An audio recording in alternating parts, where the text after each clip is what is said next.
అంటే బిఫోర్ ఒక మ్యారేజ్కి మీరన్నట్టు ప్రపోజల్స్ వస్తున్నాయి అన్నప్పుడు మ్యారేజ్కి సిద్ధంగా ఉన్నవాళ్ళు కానీ మ్యారేజ్ సెటిల్ అయిపోయింది మనకు ఓకే అయ్యింది అన్నప్పుడు కానీ ఇండివిజువల్గా వెళ్ళి తీసుకోవచ్చు, జాయింట్కి వెళ్ళి తీసుకోవచ్చు.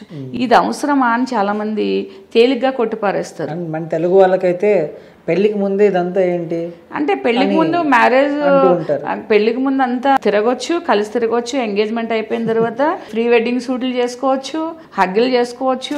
అంటే నేను కామెంట్ చేయట్లేదు, తిరగొచ్చు, అంత డెస్టినేషన్ వెళ్ళేసేసి అక్కడ మంచి మంచి ప్లేసులు చూసి వీడియో షూట్ల కోసం 3-4 days 1 week స్టే చేసే వాళ్ళు కూడా ఉన్నారు.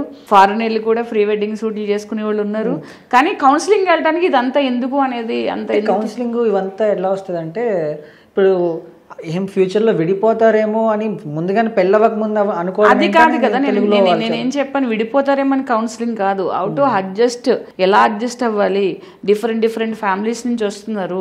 అప్పుడంటే ఇంట్లో పెద్దవాళ్ళు ఉండేవారు, ఇలా చేయాలమ్మా, ఇలా చేయకూడదు, లేకపోతే అబ్బాయి కూడా నువ్వు ఇలా ఉండాలి, నువ్వు ఇప్పుడు పెళ్ళయింది, నీ రెస్పాన్సిబిలిటీస్ ఇవన్నీ గుర్తు చేసేవారు. ఇప్పుడు పెళ్ళైన నెక్స్ట్ డేనే పంపించేస్తున్నారు బయటికి.